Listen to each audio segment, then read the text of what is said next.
السلام علیکم ورحمۃ اللہ وبرکاتہ. وعلیکم السلام ورحمۃ اللہ وبرکاتہ. کیا حال ہے سب کا؟ الحمد للہ، اللہ کا شکر ہے.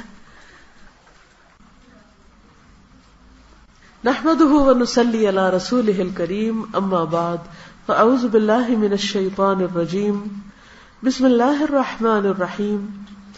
رب اشرح لی صدری ویسر لی امری واحلل عقدۃ من لسانی یفقہوا قولی.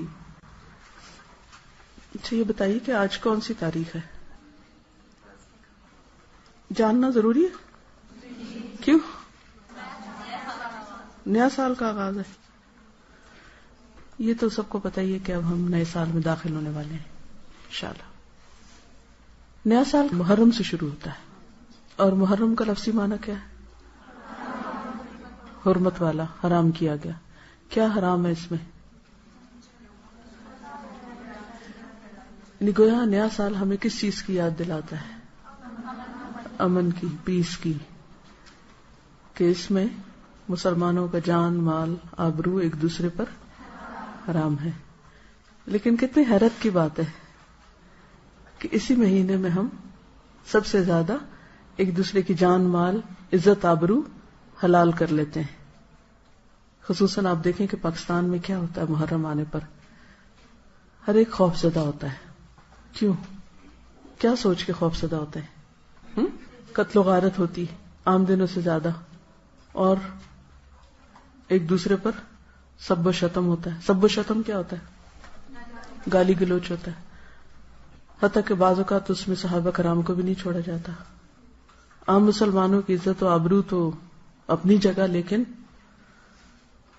فَلِلَّهِ الْعِزَّةُ وَلِرَسُولِهِ وَلِلْمُؤْمِنِينَ، اور مومنوں میں بھی جو نبی صلی اللہ علیہ وسلم کے ساتھی تھے، ان کی عزت و آبرو ہم سے کہیں زیادہ محترم ہے. تو یہ بڑی دکھ اور تکلیف کی بات ہے کہ اس مہینے میں اور اسلامی سال کے آغاز میں جس چیز سے ہمیں سب سے زیادہ پرہیز کرنا چاہیے اور جس سے رکنا چاہیے، ہم وہی کرنے لگتے ہیں. عزت و آبرو کے بعد جان، مال، املاک.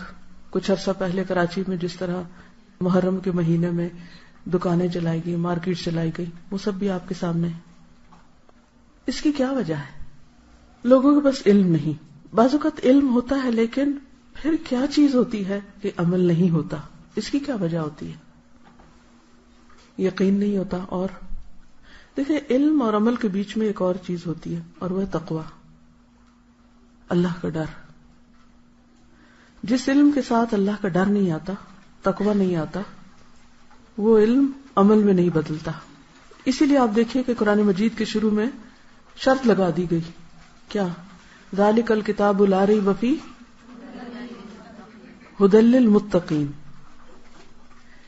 یہ کتاب متقین کو ہدایت دے گی. یعنی جس کے دل میں اللہ کا ڈر ہوگا اس کو ہدایت ملے گی اس کتاب سے. اور ہدایت کا معنی آپ کو معلوم ہے نا، کسی کو راہ دکھانا اور اس پر چلانا اور منزل تک پہنچانا. کتاب کھولنے سے راہ تو نظر آتی ہے، لیکن اس پہ چلنا اور پھر منزل تک پہنچنا، یہ صرف اس وقت ہوتا ہے جب انسان کے اندر کیا آتا ہے؟ تقوی، اللہ کا ڈر. اللہ کا ڈر ایسی چیز ہے کہ انسان چاہے سب لوگوں کے بیچ میں ہو، چاہے وہ تنہا ہو، دن میں ہو یا رات میں ہو، اندھیرے میں ہو یا روشنی میں ہو، کہیں بھی ہو، وہ حرام سے بچتا ہے، وہ غلط چیزوں سے بچتا ہے، وہ اللہ کی نافرمانی سے بچتا ہے. اور جب تک اللہ کا ڈر نہیں آتا تو بڑے سے بڑا عالم بھی بڑے بڑے غلط کام کرتا ہے. تو لوگ علم کو بدنام کرنے لگتے ہیں، دین کو بدنام کرتے ہیں، قرآن کو بدنام کرتے ہیں کہ دیکھو اس نے قرآن پڑھا اور اس کا عمل نہیں بدلا. حالانکہ قرآن نے تو پہلے ہی شرط لگا دی تھی کہ میں اس وقت تمہیں فائدہ دوں گا جب تمہارے اندر اللہ کا ڈر آئے گا. کیونکہ ان تتقوا اللہ یجعل لکم فرقانا، اگر تم اللہ سے ڈرو گے تو تمہارے اندر اللہ فرقان پیدا کر دے گا، یعنی فرق کرنا، تمیز کرنا سکھا دے گا، صحیح کیا غلط کیا ہے، کہ کہاں کیا کرنا چاہیے. کیونکہ علم پر عمل اصل میں ہے کیا، کہ کس چیز پر کب کہاں کیسے عمل کریں، کس موقع پہ کیا کریں. اسی کا نام حکمت ہے پھر، جو اس سے اگلا درجہ ہے. اور یہ بھی اللہ کس کو دیتا ہے؟ جس کو چاہتا ہے. اور وہ کیا دیکھتا ہے؟ کس کو دوں؟ جس کے اندر طلب ہو، تڑپ ہو. اور وہ طلب تڑپ کس چیز کی؟ کہ اللہ مجھ سے راضی ہو جائے، کہ مجھے اللہ وہ سکھا دے کہ جس سے میں وہ کام کروں کہ جس سے میرا رب مجھ سے راضی ہو جائے. اور جب یہ تڑپ آتی ہے تو پھر اللہ اس بندے کی قدردانی کرتا ہے. آپ ایک قدم اس کی طرف چلتے ہیں، وہ 10 قدم آپ کی طرف آتا ہے. وہ آپ کے لیے آسانیاں کر دیتا ہے. انسان کو انسان کے نفس کے شر، اس کے فتنوں اور شیطان اور لوگوں کے شر اور بہت سی خرابیوں سے انسان کو محفوظ کر دیتا ہے. اور اس کی بہت بڑی نعمت ہوتی. تو محرم کی آمد کے ساتھ ہم سب کو پھر ایک بار اس سبق کو دہرا لینا چاہیے اور اپنے ساتھ کچھ عہد و پیمان کرنے چاہیے کہ میں اپنی زبان سے کسی کو بے آبرو نہیں کروں گی، کسی کے ساتھ ایسا معاملہ نہیں کروں گی کہ جس سے دوسرے کی توہین ہو، نہ سامنے اور نہ پیچھے. بہت سے لوگ سامنے تو مسکین بن جاتے، کچھ نہیں کہتے، لیکن جب دوسرا سامنے نہیں ہوتا پھر کیا کرتے ہیں؟ غیبت کر کے بیک بائٹنگ کرتے ہیں، کمر نوچتے ہیں، مردہ بھائی کا گوشت کھاتے ہیں. اور کچھ بڑے بہادر بنتے ہیں اور کہتے ہیں ہمیں کسی کا ڈر نہیں، ہم تو منہ پہ بھی کہہ سکتے ہیں. وہ اس سے بھی زیادہ بدتمیز ہوتے ہیں کہ جو اپنے آپ کو بڑا کانفیڈنٹ اور بولڈ سمجھتے ہوئے لوگوں کے منہ پر ان کو ذلیل کرتے ہیں. قرآن مجید میں آتا ہے وَيْلٌ لِكُلِّ ہُمَزَةٍ لُمَزَةٍ. یہ ہمزۃ اللمزہ کون ہوتا ہے؟ جو پیٹھ پیچھے بھی برائیاں کرنے کا خوگر ہوتا ہے اور منہ پہ بھی کرتا ہے، کہیں بھی باز نہیں آتا، اشاروں سے بھی کرتا ہے اور زبان سے بھی کرتا ہے. تو مومن اور منافق کا فرق یہی ہوتا ہے کہ مومن با اخلاق ہوتا ہے، منافق کے اندر کبھی اچھا اخلاق نہیں آ سکتا، وہ بد اخلاق ہوتا ہے. تو ایمان کا تقاضا یہی ہے کہ ہم اللہ سے ڈریں اور وہ کام کریں جو اللہ کو راضی کر دیں. محرم سے پہلے کیا ہوتا ہے؟ ذوالحج. ذوالحج کس بات کی یاد دہانی کراتا ہے؟ آخرت کی اور قربانی کی. کس کی قربانی؟ ابراہیم علیہ السلام اور اسماعیل علیہ السلام کی قربانیوں کی یاد، ان کی اطاعت، فرما برداری اور اخلاص.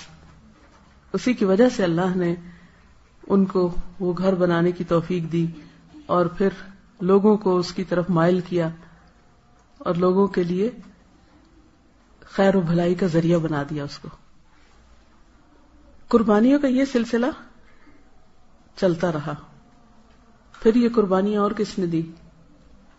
مختلف انبیاء کے علاوہ خاص طور پر نبی صلی اللہ علیہ وسلم نے. نبی صلی اللہ علیہ وسلم نے کون کون سی قربانیاں کی تھی؟ گھر کی کیا کی تھی؟ ہجرت. ہجرت کب ہوئی تھی؟ نبوت کے 13ویں سال. مہینہ کون سا تھا؟ اچھا یہ بتائیں کہ اسلامی کیلنڈر کا آغاز محرم سے کیوں ہوتا ہے؟ اس کی خاص وجہ کیا تھی؟ کیونکہ ہجرت ہوئی تھی. ہجرت سے ہی تو آغاز ہوا تھا اسلامی کیلنڈر کا.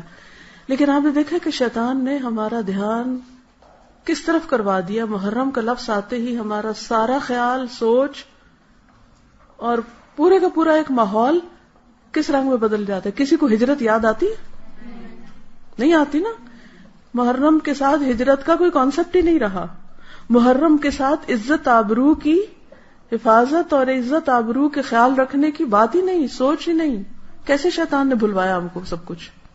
اسلام کی اصل روح اور اس کا ایسنس وہ ختم ہو کے رہ گیا اور ہم کچھ اور ہی کرنے چل پڑے جس کا ذکر نہ قرآن میں نہ سنت میں.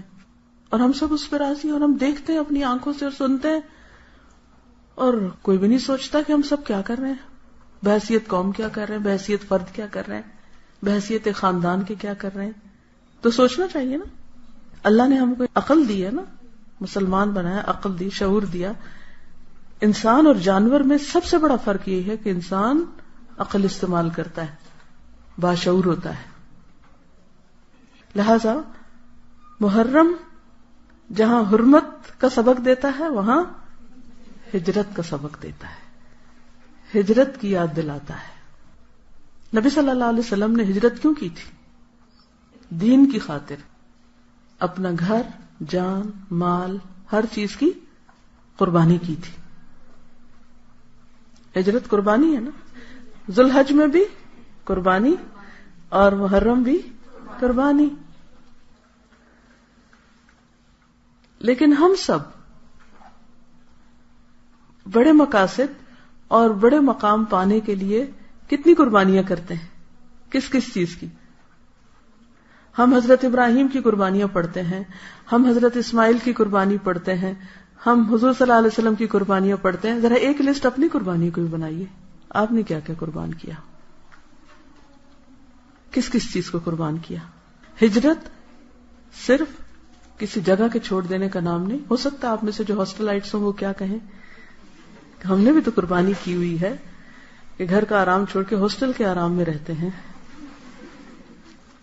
باقی لوگ یہ کہہ سکتے ہیں کہ ہم ہر روز گھروں سے نکلتے ہیں، گاڑیوں کے دھکے کھاتے ہیں، اتنا سفر کرتے ہیں، یہاں پہنچتے ہیں، اور ہاسٹل والوں کے کیا مزے، اوپر سے نیچے آ جاتے ہیں. ہم زیادہ بڑی قربانی کر رہے ہیں. یہ تو ایک دفعہ گھر سے ہم روز آتے ہیں.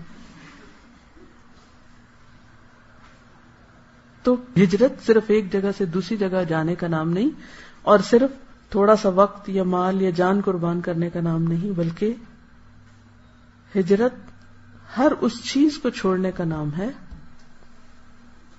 جو اللہ اور بندے کے درمیان دوری پیدا کرے. ٹھیک ہے نا؟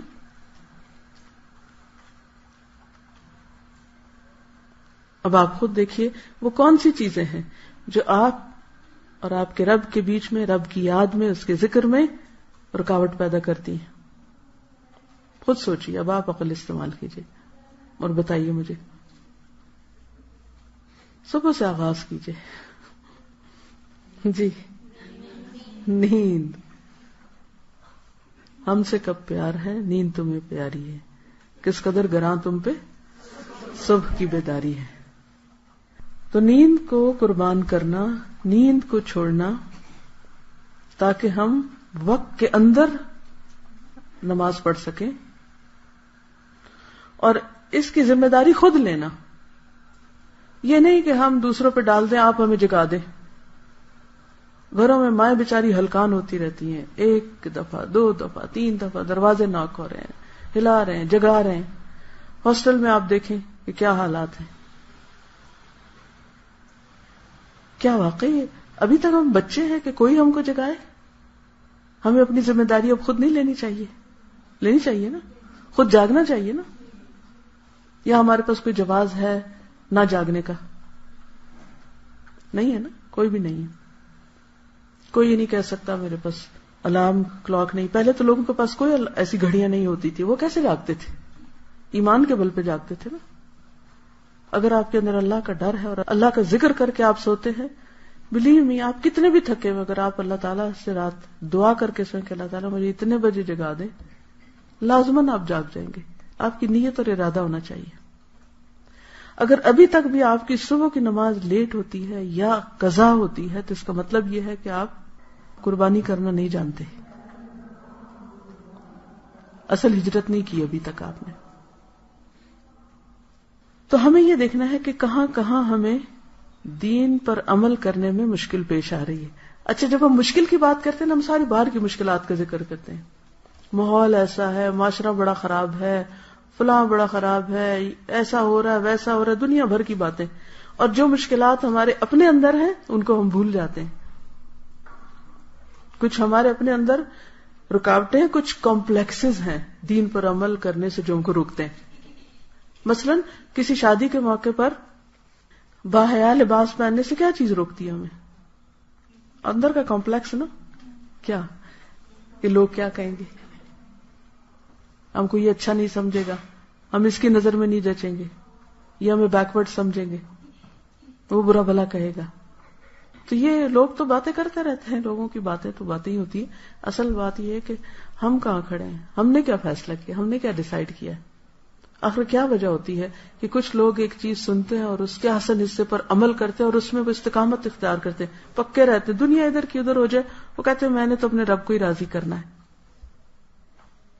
اور کچھ لوگ ہر ہوا کے جھونکے کے ساتھ ادھر کو گر پڑتے ہیں، سوکھے پتے کی طرح اڑتے رہتے ہیں، کوئی ان کی منزل ٹھکانا نہیں ہوتا. تو ہمیں اپنے آپ کو دیکھنا ہے کہ ہم کہاں کھڑے ہیں. بعض اوقات ہمیں شیطان دھوکہ دیتا ہے، تم نے تو حجاب بھی کر لیا ہے اور تم تو نماز بھی 5 وقت پڑھنے لگ گئی ہو، اب تو تم بڑی نیک ہو گئی ہو. کسی کا قول ہے کہ بعض لوگ گناہ کر کے جنت میں داخل ہوں گے اور بعض نیکی کر کے جہنم میں. بظاہر دیکھنے میں تو بڑی الٹی سی بات لگتی ہے نا. عام قاعدہ کیا ہے کہ جو نیکی کرے گا وہ جنت میں جائے گا اور جو برا کرے گا وہ جہنم میں جائے گا. لیکن کسی نے کہا کہ نہیں، بعض نیکی کرنے والے جہنم میں جائیں گے اور بدی کرنے والے جنت میں. کیسے؟ اس کی وضاحت ابن القیم الجوزیہ نے کی ہے. وہ کہتے ہیں کہ بعض انسان ایسے ہوتے ہیں باشعور کہ اگر ان سے کوئی غلط کام ہو جائے، کوئی کوتاہی ہو جائے، کوئی برائی ہو جائے، وہ اتنے پشیمان ہوتے ہیں، اتنے نادم ہوتے ہیں، ان کو بار بار اپنے گناہ کا احساس ہوتا ہے اور وہ توبہ ہی کرتے رہتے ہیں. ان کی یہ توبہ ان کو جنت میں لے جاتی ہے، کیونکہ ان اللہ یحب التوابین، اللہ توبہ کرنے والوں سے محبت کرتا ہے. اور تواب فعال کے وزن پر کیا ہے؟ بہت زیادہ توبہ کرنے والے، کہ جو روتے ہیں کہ یا اللہ ہم سے غلطی ہو گئی. اور اس کے لیے پہلی شرط کیا کہ انسان مان جائے کہ مجھ سے غلطی ہوئی. اور یہ ماننا ہی بڑا مشکل کام ہے کہ کوئی کہے کہ ہاں مجھ سے غلطی ہوئی. اکثر آپ نے دیکھو کہ لوگ مانتے ہی نہیں، جھوٹ بول جاتے ہیں یا دوسروں پہ ڈال دیتے ہیں یا تعویل کر لیتے ہیں، غلطی نہیں مانتے. تو توبہ کیسے ہوگی اگر غلطی مانی نہیں؟ یہ بھی کمپلیکس ہے نا اندر کا. اگر انسان فیصلہ کر لے کہ ہاں میں کمزور انسان ہوں، میں کون سا فرشتہ ہوں، مجھ سے تو غلطی ہوگی، ہر ایک سے ہوتی ہے، مجھ سے بھی ہوگی. تو لا الہ الا انت سبحانک، پاک تو صرف تو ہے، انی کنت من الظالمین، میں تو ہوئی خطا کار. تو پھر کیا ہوتا ہے؟ ایسا شخص اپنی ندامت کی وجہ سے، شرمندگی کی وجہ سے، غلطیوں پر رونے کی وجہ سے جنت میں پہنچ جاتا ہے. اچھا، اس کے برعکس دوسرا شخص جس کو اللہ کی توفیق سے کوئی نیکی کا موقع ملا، پھر اس نے کیا کیا؟ بڑا خوش فہمی میں مبتلا ہو گیا، میں تو اتنا نیک ہوں، حج کر کے آیا ہوں. یہ ان سب نے تو حج نہیں کیا. واہ کیا ہے، کیا شان ہے، میں نے حج کیا، میں نے صدقہ کیا، میں نے یہ کیا، میں نے وہ کیا، اور وہ اس خوش فہمی میں اپنے اندر بھرا رہے کہ میں بڑا نیک ہوں، اب تو میرے سارے گناہ معاف ہو گئے، اب تو کیا فکر کی بات ہے. یا میں نے کوئی بھی، جیسے روزہ، میں تو روزہ رکھتا ہوں، یہ سارے تو روزہ بھی نہیں رکھتے. انسان دوسروں کو حقیر سمجھنے لگے اور اپنے آپ کو بڑا نیک سمجھنے لگے. کسی کو نماز پڑھتا دیکھے تو کہا اس کی کیا نماز ہے، اس کو تو نماز ہی نہیں پڑھنی ہے، تو میں دیکھو کیسے خشوع و خضوع سے پڑھتا ہوں. یہ کتنی بڑی مصیبت ہے کہ جب کسی کو نیکی کی توفیق ہو جاتی ہے تو عموماً شیطان کہاں سے آ کے گرتا ہے؟ کہاں سے گرتا ہے؟ خوش فہمی میں مبتلا کر دیتا ہے، تم بڑے نیک ہو گئے ہو. وہ بار بار خیال ڈالتا ہے کہ تم بڑے اچھے ہو، اور باقی سب. اور چلو اگر یہ نہ بھی خیال ڈالے، یہ خیال ڈالنا ضرور شروع کر دیتا ہے کہ باقی سارے بڑے خراب ہیں.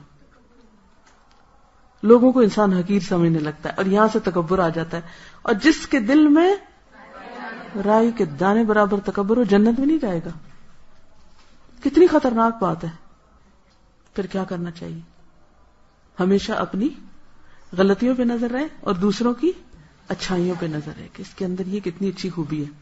اگر ہم ہر ایک کے ساتھ ایسے ہی معاملہ کریں گے نا کہ اس کی اچھائیاں دیکھیں گے، یقین کریں ایک تو اپنا دل بڑا ٹھنڈا رہے گا، جس کو آپ دیکھیں گے خوش ہو جائیں گے. میں یہ ایک پریکٹس اکثر کرتی ہوں کہ جب کوئی بندہ مجھے نظر آتا ہے میں اس کی کوئی اچھائی یاد کرتی ہوں، تو اس کو دیکھتے ہی، اس کا نام سنتے ہی، اس کا خیال آتے ہی میرا دل خوش ہو جاتا ہے، یہ شخص بہت اچھا ہے، یہ بھی اچھا ہے، یہ بھی اچھا ہے، یہ بھی اچھا ہے. اچھا، اس سے کیا ہوتا ہے کہ میں خوش رہتی ہوں. لیکن جب شیطان یہ خیال ڈالنے لگتا ہے نا بدگمانی، یہ اس نے یہ خرابی کی ہوئی ہے اور اس نے وہ غلطی کی ہوئی ہے اور اس نے یہ کیا ہوا ہے، تو ان کو تو غریبوں کو پتہ ہی نہیں ہوگا. تو اپنے اندر ایک کیا ہوتا ہے، جلن کڑن پریشانی لگی رہتی ہے اور انسان کبھی بھی خوش مزاج نہیں ہو سکتا. یاد رکھیے کہ جب ہم دوسروں کی اچھائیوں پہ نظر رکھتے ہیں تو پھر اس وقت ہمیں کیا ہوتا ہے، اپنی غلطیاں بہت نظر آتی ہیں. اور جب اپنی غلطیاں نظر آتی ہیں تو پھر پشیمانی اور ندامت ہوتی ہے. جب پشیمانی ندامت ہوتی ہے تو استغفار کثرت سے ہوتی ہے, خود ہی ہونے لگتی. وہ جو نبی صلی اللہ علیہ وسلم دن میں 70 سے 100 بار کرتے تھے نا, تو وہ اسی وجہ سے کر پاتے تھے. بعض اوقات ہم ایک عمل عرصے تک کرتے رہتے ہیں اور پھر بھول جاتے ہیں. تو اسی لیے جو کامیابی کی 4 خصوصیات بتائی گئی نا, ان میں وتواصوا بالحق وتواصوا بالصبر. ہم سب بھولنے والے, ہم سب کو یاد دہانی چاہیے تھی. کوئی عالم ہو, جاہل ہو, بڑا ہو, چھوٹا ہو, مرد ہو, عورت ہو, جوان ہو, بوڑھا ہو, سب کو یاد دہانی چاہیے. ہر ایک کو چاہیے, مجھے چاہیے, آپ کو چاہیے. تو اس لیے بہت ضروری ہے کہ ہم علم کی مجلسوں کے ساتھ ہر قیمت پہ جڑے رہیں, یا سیکھنے والے بن جائیں یا سکھانے والے بن جائیں. یہ نہیں کہ یہ سال آپ نے قرآن کے ساتھ گزارا ہے اور اس کے بعد آپ سب کچھ بند کر کے سب بھلا دیں, یہ نہ ہو. تو ہم سب کو محرم میں کیا کرنا ہے؟ ہجرت کرنی ہے. ٹھیک ہے, کس چیز سے؟ نفس کی پرستش سے نکل کر اللہ کی اطاعت کی طرف ہجرت, جھوٹ سے سچ کی طرف, تکبر سے عاجزی کی طرف, شکوے سے شکر کی طرف, سستی سے چستی کی طرف, مایوسی سے امید کی طرف, غیبت سے نصیحت کی طرف. کسی کے اندر خامی دیکھے تو اس کو نصیحت کر دیں, اس کو بتا دیں کہ ایسا نہ کیا کرو. گناہوں سے نیکیوں کی طرف, خیانت سے, ناراضگیوں سے درگزر کی طرف, بے صبری سے لوگوں کے ڈر سے اللہ کے ڈر کی طرف. تو ہم اپنے اس سال کے گول اور ٹارگٹ مقرر کر لیتے ہیں کہ میں کیا کروں گی, اپنے وقت کا صحیح استعمال کروں گی. بچوں کو بٹھا کر صحابہ کرام کی اچھی باتیں اور اچھی چیزیں, سب سے پہلے تو یہ سبق سکھائیں کہ محرم کا مطلب کیا ہے, اور پھر ہمیں کس طرح دوسروں کی عزت احترام کرنا چاہیے, اور اللہ, رسول اور مومنین کی عزت کیا ہے, اور جن سے اللہ راضی ہو گیا ان کے بارے میں ہمیں کیا کرنا چاہیے. اب دیکھیے, یہ جو حرمت ہوتی ہے نا کسی کی عزت, یہ ایسی چیز ہے کہ اگر ایک کی ٹوٹے نا تو لڑی ٹوٹ جاتی ہے, اب سب کی ٹوٹنے لگتی ہے. اگر صحابہ کرام کی عزت نہ کی ہم نے, کسی اور کی کوئی کرے گا, ماں باپ کی کوئی کرے گا, بہن بھائیوں کی کرے گا, استادوں کی کرے گا, بزرگوں کی کرے گا, بوڑھوں کی, کسی کی بھی پھر نہیں رہتی. ٹھیک ہے نا. تو اللہ تعالیٰ نے اسی لیے سارے مومنوں کی عزت, جان مال ایک دوسرے پہ حرام کر دی کہ تمہارے پاس حق نہیں کہ کسی کے ساتھ ایسا سلوک کرو. اچھی باتیں سیکھوں گی اور دوسروں کو سکھاؤں گی, اپنے مقصد کی طرف کیا کروں گی, متوجہ رہوں گی. تو انشاءاللہ اللہ سبحانہ وتعالی ہماری مدد کرے گا اگر ہم نے اللہ کے دین کی مدد کی. ان تنصروا اللہ ینصرکم ویثبت اقدامکم. اگر اللہ کو ہماری ہجرت پسند آ گئی تو کیا ہوگا, رحمتوں کے دروازے کھل جائیں گے اور نیکیوں کی طرف اور رستے آسان ہو جائیں گے انشاءاللہ. اب کوئی سوال ہے آپ کو تو کر لیں. ٹھیک ہے, اوکے, اجازت. السلام علیکم ورحمۃ اللہ وبرکاتہ.